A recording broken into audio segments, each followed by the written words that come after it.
Good, I'm Victor, a bit of a new comedian all the way from Amsterdam, Netherlands. And as we all know, the Dutch have no sense of humor. So it's going to be a tough 5 minutes here on stage. But look, back home we don't even need comedy. We just feed the audience space cake and a laugh guarantee. I'm basically as bad as doing a comedy as Scott Morrison is at dealing with bushfire crisis. And you may even wonder, like, why does this guy come all the way from Europe to perform at our comedy scene? It doesn't make sense. But back home we're wondering, why does this guy come all the way to us to perform at our Eurovision Song Festival? It doesn't make sense either. So I'm basically here to balance the two acts. So let's start with some history. Did you guys know that the Dutch were in Australia before the British, and in India before the British, and in America before the British? And eventually we lost the whole empire to the British, and that made me think maybe we should just stop smoking weed and pay attention to what's happening. I've been living here 6 years now, and packing up your stuff and moving to another country, it's not easy. I'm sure Harry and Meghan would agree. And people ask me, do you feel at home? How do you feel? Does it feel at home? And I need to say, yes, I do feel at home. Like, when the video is on with all the lights and the buildings and windows, I feel so at home. And also recently, when we had all this smoke in Sydney, I felt so at home. Thank you guys, thank you. But people also ask me, like, do you have any tips? Like, any tips? Like, I'm going on holiday to Amsterdam, do you have any tips? And my answer to that is, get fucked. Because we have a lovely red light district where you can get fucked. I try to show a little bit of interest in authentic Australian culture, which is drinking and gambling.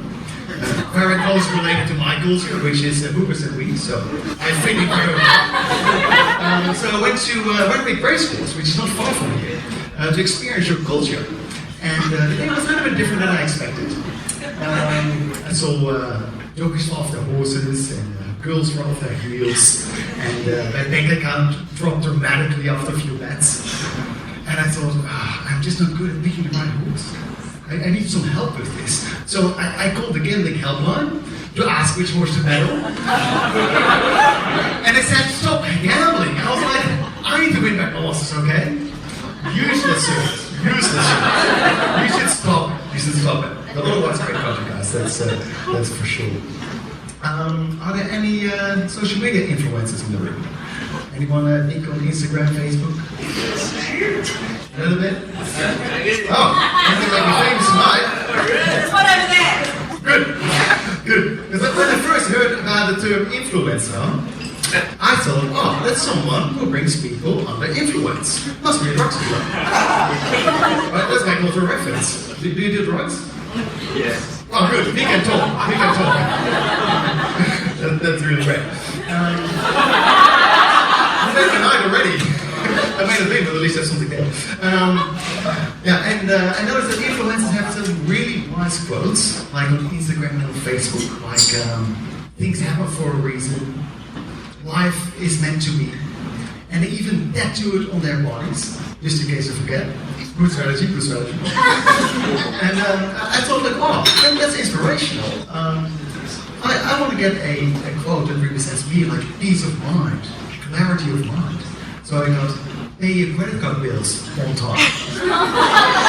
But it hurts. It fucking hurts to get tattooed. So we just got to the first word, and I was like, yeah, I'm out. Too painful, I'm out. So now I just walk around with like pain. Kind of makes sense when you're from a country where bodies are for rent by the hour.